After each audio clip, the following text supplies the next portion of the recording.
Students, last की video में हमने देखा कि how to find the Fourier series of a periodic function अगर मुझे इंटरवल गिवन है, से माइनस एल से एल इंटरवल गिवन है या फिर मुझे माइनस पाई से पाई इंटरवल गिवन है। तो इस वजह से हमने देखा कि उसकी फोरियर सीरीज क्या बनती है, a naught upon 2 plus a n cos n x summation n से 1 से infinity plus b n sine n x n 1 से इनफिनिटी।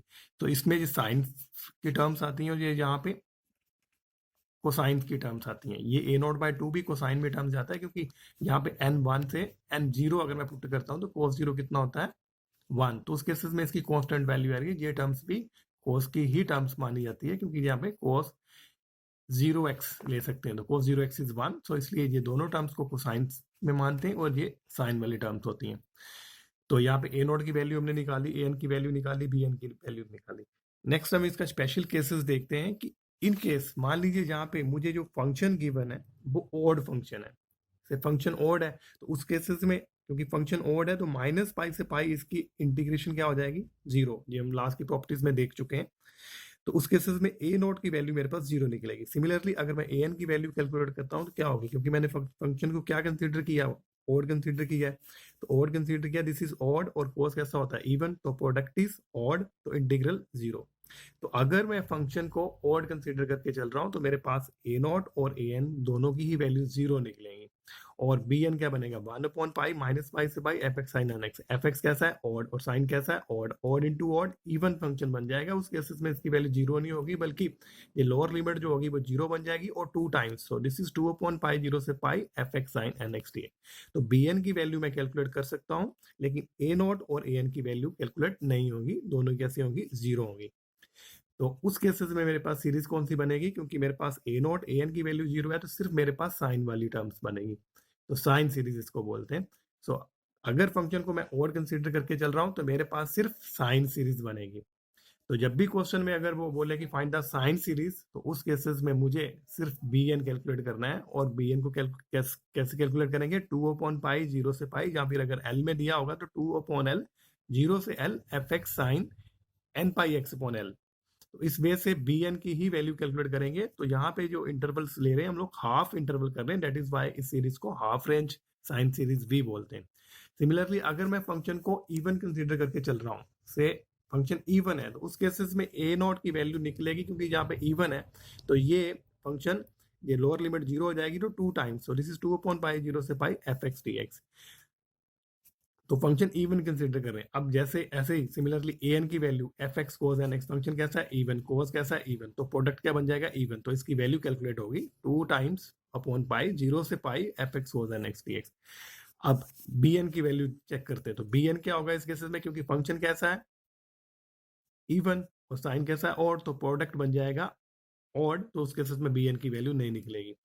तो अगर फंक्शन इवन कंसीडर कर रहे हैं तो मेरे पास ए नॉट और ए एन वाली टर्म्स आएंगी, तो मीन्स कि इसमें जो सीरीज बनेगी कौन सी बनेगी, कोसाइन सीरीज बनेगी। और अगर फंक्शन ऑड है तो मेरे पास सिर्फ और सिर्फ बी एन कैलकुलेट होगा, और उस केसेस में जो सीरीज बनती है उसको बोलते हैं sine series. So most of the student को कंफ्यूजन रहती है कि जो इंटरवल है वो कैसे डिसाइड किया जाए। सो लेट अस सी, अगर मैंने फोरियर सीरीज ली है, अगर उसने क्वेश्चन में मांगा फाइंड द फोरियर सीरीज, तो आपको इंटरवल जो होगा वो 0 से 2l के साथ कंपैरिजन करना होगा। लेकिन अगर उसने बोला कि साइन सीरीज फाइंड करो या कोसाइन सीरीज फाइंड करो, तो उस केसेस में हम लोग इंटरवल जो है 0l के साथ कंपेयर करेंगे। फॉर एग्जांपल मान लीजिए क्वेश्चन में उसने 0 से 2 इंटरवल दिया है और उसने बोला फाइंड द फोरियर सीरीज। अगर वो फोरियर सीरीज फाइंड करने की बात कर रहा है तो उस केसेस में एल की वैल्यू कितनी होगी 1, बिकॉज मैं 0 से 2l के साथ कंपेयर करूंगा, तो 2l इज इक्वल टू 2, तो एल की वैल्यू निकलेगी 1। लेकिन अगर उसने 0 से 2l में हाफ रेंज सीरीज कैलकुलेट करने की बात करी है, कोसाइन फाइंड करने को बोल रहा है या साइन सीरीज फाइंड करने की बात कर रहा है, तो मैं इंटरवल को 0 से l के साथ कंपेरिजन करूंगा, 0 से 2l के साथ कंपेयर नहीं करेंगे। तो जब मैं 0 से 2l के साथ इसको 0 से l के साथ कंपेयर करता हूँ इसको, तो l की वैल्यू 2 है।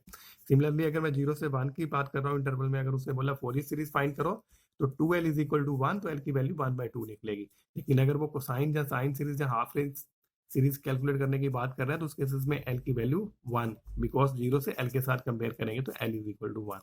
तो इस वे से जब भी क्वेश्चन आएगा उसमें सबसे पहले l की वैल्यू डिसाइड कीजिए, तभी आगे क्वेश्चन जो है वो करेक्ट निकलेगा। अगर आपकी l की वैल्यू गलत है तो क्वेश्चन जो है रॉन्ग हो जाएगा। Let us see the question. Find the half range sine series, तो इसमें उसने साइन सीरीज की बात बोली है। सेकेंडली वो क्वेश्चन ऐसे भी पूछ सकता है, find the Fourier expansion as a sine series, तो साइन सीरीज की बात कर रहा है, वो फोरियर सीरीज की बात नहीं कर रहा है। तो इस मीन कि मुझे जो इंटरवल कंपैरिजन करना है 0 से l के साथ करना है। तो क्वेश्चन इज e की पावर x, x इसमें लाइज करता है 0 से 1। अब इसकी क्योंकि उसने साइन सीरीज मांगी है तो उस केसेस में सिर्फ बी एन साइन की टर्म्स ही आएंगी, कोसाइन वाली टर्म्स नहीं आएंगी। तो मैंने सीरीज लिखी इसकी कोसाइन सीरीज, साइन सीरीज क्या होती है, B n sine n pi x upon L. अब मुझे यहाँ पे एल की वैल्यू डिसाइड करनी है, तो मैं 0 से एल के साथ इसका कंपैरिजन करूंगा, तो एल इज 1 हेयर। लेकिन अगर यही क्वेश्चन फोरियर सीरीज का होता तो यहाँ पे एल की वैल्यू 1/2 हो जाती। तो इस केसेस में क्योंकि साइन सीरीज कैलकुलेट कर रहे हैं तो एल की वैल्यू 1 लेंगे, तो मैंने एल को 1 पुट किया यहाँ पे, तो b n sine n pi x, ये मेरे पास इसकी साइन सीरीज बनेगी। नाउ बी एन कैसे कैलकुलेट होता है, 2/l 0 से l f x sine n pi x upon l d x. अब एल की वैल्यू कितनी है यहाँ पे, एल की वैल्यू 1, तो 2 0 से 1, सो यहाँ पर 0 से 1, तो 0 से 1 एफ एक्स कितना है, e की power x sign n pi x, L कितना है 1, तो sign n pi x D x. अब यहाँ पे जो फार्मूला लगता है, अगर यहाँ पे x की पावर n होता तो हम लोग लीबनिज रूल लगाते हैं, कैसे, first as it is derivative of the integral of the second and so on.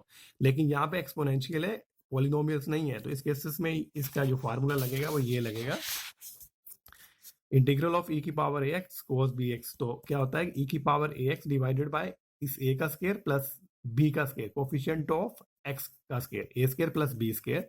a से स्टार्ट करेंगे, a cos of bx, a cos of bx plus ये b plus b sine of, यहाँ पे पहली term cos की है तो sign आ रहा है, तो साइन ऑफ bx। सिमिलरली अगर मुझे साइन में लिखना होगा तो ये जहाँ पे साइन नेगेटिव हो जाएगा, और फर्स्ट टर्म क्योंकि a साइन ऑफ bx लिखेंगे, a sine of bx sine negative का, और b cos ऑफ bx। इस बेस से ये इंटीग्रल फार्मूला होता है। आई होप कि आपने 12th में ये पढ़ा होगा। सो लेट अस सी, इसकी इंटीग्रल करने जा रहे हैं, तो मैंने फार्मूला लगाया e की power x divided by a कितना यहाँ पे 1 और b कितना यहाँ पे n पाई, तो बन गया 1 का square plus n square pi square. a कितना यहाँ पे 1, तो a साइन ऑफ bx, तो a1 साइन ऑफ bx, तो sine of n pi x। अब क्योंकि साइन है तो साइन नेगेटिव का आएगा, इन केस यहाँ पे cos होता तो यहाँ पे साइन प्लस का आता, minus n pi that is the b here and cos n pi x, तो 0 से 1 इसकी जो लिमिट होगी। So 2 upon 1 plus n square pi square constant है। नेक्स्ट मुझे 1 पुट करना है, upper limit minus lower limit. Upper limit में पुट करता हूँ तो e की power 0 that is, sorry, e की पावर 1 इंटू यहाँ पे मैं 1 पुट करता हूँ, sine of n pi that is 0, तो ये टर्म 0 आएगी, minus n pi cos of n pi, क्योंकि x को 1 पुट करा तो cos ऑफ एन पाई, तो this is as it is, तो e into minus n pi cos n pi x minus, अब मुझे 0 पुट करना है, जब मैं 0 पुट कर रहा हूँ e की पावर 0 1, अब इसमें पुट करता हूँ 0, cos साइन 0 0, तो cos 0 1, तो minus n pi, this becomes a n pi, इसमें से मैं कॉमन ले लेता हूँ, तो 2 n pi divided by 1 plus n square pi square, here minus minus 1 minus minus plus, so this is 1 minus e into cos n pi, और cos n pi को लिख सकता हूँ -1 की पावर है। तो इस वजह से मैंने bn कैलकुलेट किया है। अब मैं इस bn की वैल्यू को यहाँ पुट कर देता हूँ अपनी सीरीज में, bn sin n pi x, so this becomes a ex is equal to 2n pi divided by 1 plus n square pi square 1 minus e 1 minus n square, ये मैंने वैल्यू पुट की है पूरी की पूरी bn की, into sin n pi x। तो this is the sine series और half range sine series of the given function ex, किसमें, 0 से 1 इंटरवल में। Next do yourself, find the half range sine series 0 से 2 में। तो इस केसेस में साइन सीरीज की बात करें तो एल की वैल्यू कितनी हो जाएगी, 2। नेक्स्ट एक्स स्क्वायर को कोसाइन सीरीज में फाइंड करें 0 से पाई में, T minus T square sine series में 0 से 1, तो इसमें एल कितना होगा 1। एक्स को as a cosine series find करें 0 से पाई में। Thank you.